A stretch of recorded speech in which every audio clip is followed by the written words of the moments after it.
একটা শিক্ষিত ছাত্র সমাজ সে পাবলিক টয়লেটের জন্য মারামারি করতে পারে?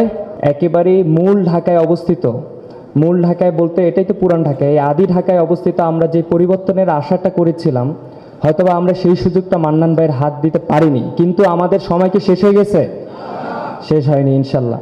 সবাইকে উদ্যত এতটুকু আহ্বান জানাবো, আমাদের সময় সামনে আরো ভালো আসছে, আরো ভালো আসছে মানে আরো উপযোগীভাবে শক্তিশালীভাবে আসছে ইনশাল্লাহ। আমরা যদি একটা সঠিক সিদ্ধান্ত নিতে পারি, এই চাঁদাবাজ, সন্ত্রাসবাজ, দুর্নীতিবাজদের কি জায়গা হবে?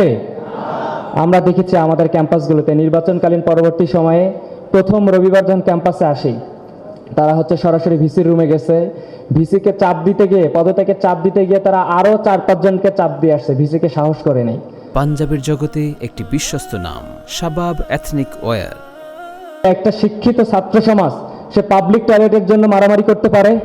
পরের দিনের ঘটনা হচ্ছে, এই সকল মহামনিফ তারা সোনার বাংলার সন্তানেরা, তারা আমরা দেখতে পেলাম যে ভিক্টোরিয়া পার্কের যে পাবলিক টয়লেট আছে, সেই পাবলিক টয়লেটের চাবি নিয়ে তারা যে জোর জবরদস্তি করে মানে হাঙ্গামা করছে। আমরা কি সেই সমাজটা চাই?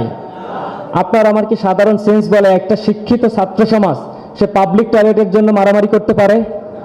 আমরা সেই সমাজ চাই না। আমরা চাই আমাদের এই পুরান ঢাকাটা একটা ইনস্টিটিউশনাল হাব।